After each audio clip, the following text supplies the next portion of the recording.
to have an experience of love at first sight, we have to practice it. We have to build the momentum, and thus the woman has to do the same, so that when the two persons meet, then there is this love at first sight that will last. Perfect description. In other words, two people tuned in to who they really are. Law of attraction bringing them together because of their vibrational equivalency, and because of their alignment, each recognizing the other. Love at first sight. But both have to practice it? Or the question is, or if someone just, because you see, it doesn't matter what the other thinks, doesn't matter what the other person, if you perceive it this way, if you think this way, and if you are tuned in, tapped into it now, then, you see, that's the question. Then you will meet that stronger, I mean, your power of influence will be so strong that you will attract. The piece that is important is that law of attraction is bringing you together because of your vibrational equivalency. So if you're there and she isn't, law of attraction is not going to bring the two of you together. So now it is a possibility that you could have practiced yourself there and you could be consistently there, and the other is occasionally there and just happened to be. And law of attraction says, quick, while she's there. And now you have a connection, but it may not be lasting because she hasn't practiced herself into a stable vibration there. We would say that 85, 92, 7, 9% of relationships are like that, where one more than the other, you come together, you don't maintain it, and then you don't like each other very much for very long. And is it that if the person really always recall, because what happens in most relationships when it's over, people talk about the reason why it stopped. But if we don't do that, only recall the good reasons and the good souvenir, then you build that momentum and you build it? Precisely. Is that the way? You practice yourself into a chronic habit. And then you have a consistent vibration that, of course, will dip occasionally, but you're usually there. So then the odds are, since you're there more, that law of attraction will find others to match you with. So the idea is never to talk about anything. Well, the idea is to understand that you are a vibrational offerer and to do your best to offer the vibration that will yield to you experiences that you want. Our friend was talking a little bit ago about the other shoe dropping, having an experience that she did not want to have, where she experienced negative emotion. But we would like all of you to leave this gathering at the end of this time together no longer condemning yourself for your negative emotion, because it's all part of the process. You just want to do your best to keep... Let's talk about it in this way. So we've been offering in past the story about the merry-go-round in the playground, that the kids are already on it, they've already got it going rather quickly, and you want on, but you can't get on because when you try, there's too much momentum and you just get bounced off in the bushes. Now, if they'll slow it down, then you could get on and then you could speed it up and it could be great fun.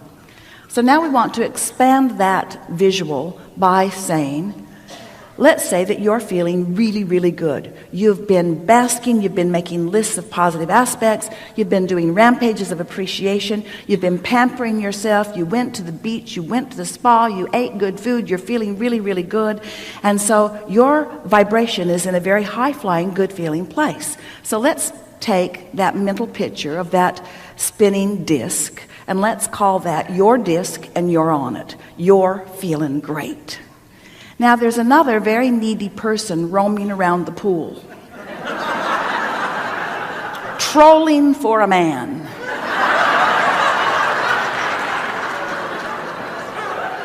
She feels lonely, she feels rejected, and she's mad as hell, and she's not going to take it anymore. So she's moving around. Law of attraction is not going to put her anywhere near your vicinity. In other words, she might see you, but you won't see her. She might talk to you, but you won't hear her. In other words, she's not getting on your wheel. She's not going to get on your wheel. So, but let's say you woke up, let's call this your grid disc. So it's spinning here. You're ornery.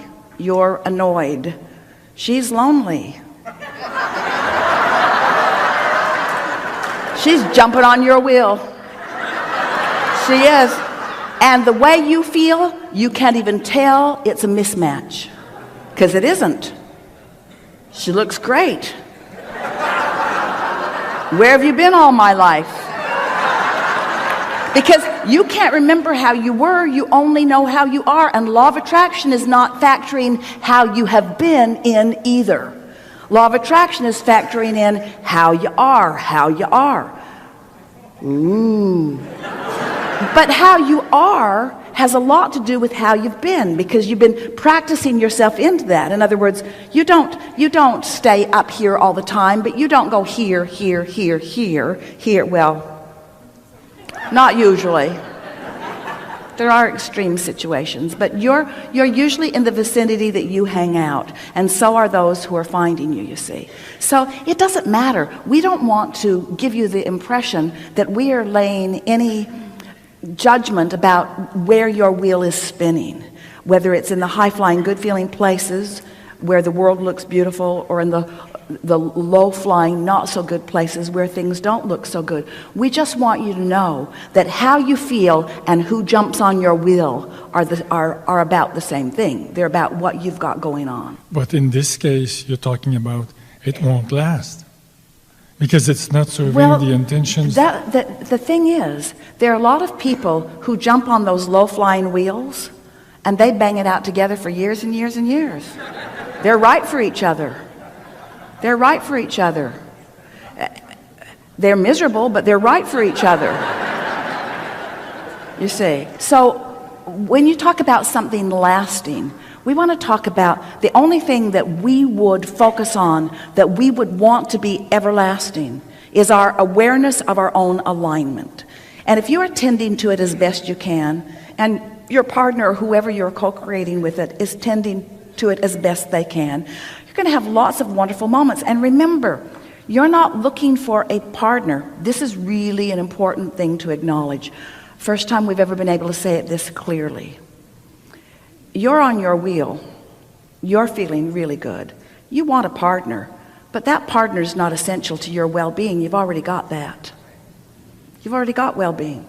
And your partner's not needing your well-being. You're already self-sufficient in the alignment department. And now when you come together, it's just delicious on so many levels, you see. But people who are vibrating on these lower discs, feeling needy or feeling unloved, they keep needing each other in order to validate their existence, and that's what doesn't usually work out very well. They're looking for love in all the wrong places. Now, if we were standing in your physical shoes, we'd take it where we find it. In other words, we would take it where we find it. We would not say, law of attraction, hold off on matching me up with anything, because law of attraction is not going to hold off on matching you up. Law of attraction is matching you up with what you've got going on. We would watch the evidence of what's matching up in order to evaluate where our disc is. And then we would take that information and work on getting our disc to fly. But between the two, working to have this disc really high and thinking about love at first sight, then maybe you go there first, because this will bring it or not. Well, what love at first sight, in other words, what if the person who has the greatest potential of ringing your bells and living happily ever after with you is having a bad day? So it's not love at first sight, it's you're having a bad day.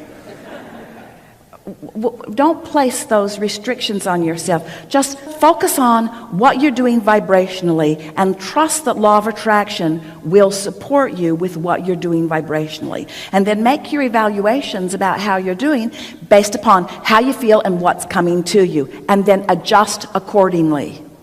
Those are really good instructions. Adjust accordingly. People floating into your experience that you're not enjoying so much, they're complaining all the time, they're unhappy, they're looking to you to buoy them up. You might want to change your vibration because they didn't get there accidentally. They got there because there's a significant amount of your vibration that matches their vibration, you see. So if you don't like what's coming, you got to change your altitude.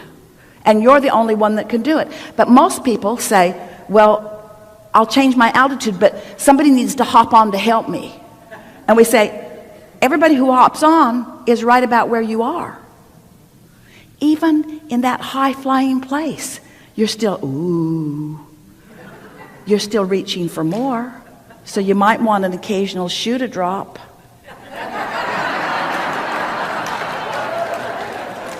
When you say adjust accordingly, in my case right now, I have this woman that I like as a friend, and I don't have sort of the emotion I'm looking for, and you know exactly what I'm talking about. So how can I adjust accordingly right now?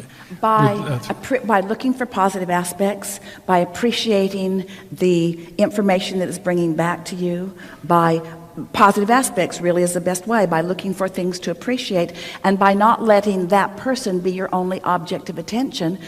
In other words, you see, this is a misunderstanding with a lot of people. When you are vying for a magnificent relationship, you can be on a high-flying disc, never even thinking about a relationship, and the perfect one will come to you because you didn't tell the vortex, you didn't feel your vortex full of all of the details of it just now. You've been telling the universe what you want over a long period of time from many different circumstances. So the request is already in place. In other words, your vortex is there. It's up there in that high-flying space. So now, anytime you adjust your vibration upward, now you're approaching and making more accessible to you the filling in of your grid with things in the vortex that are a vibrational match to what you want. Is that a logical understanding? The thing that goes wrong with most people is that they really are looking to others in order to raise their vibration. And that's going about it backwards. And that's what we mean by having knee-jerk responses to life. If you'll be wonderful, then I'll focus on you and I'll feel good. But you got to be wonderful before I can feel good. And we're talking about getting out ahead of manifestation. Now, you're already way out ahead of manifestation because you've filled your vortex. You've filled your vortex full of all kinds of things that you want. And now, your singular day-to-day activity is all pointed toward what's the best feeling thing I can do right now? What's the best feeling thought I can think right now? What's the best I can do for myself? How is my best opportunity to align with the source within me? That's the partnership I'm really reaching for. That's the partnership I'm vying for. And once you achieve that partnership, then everything that's in the vortex with that partner of yours can now flow into a manifested form. In other words, you will begin to realize that in what you call your real life manifested, see it, hear it, smell it, taste it, lick it experience. Yeah, really Thank good. you Yes, very indeed. much. Yes, indeed. Yes, indeed.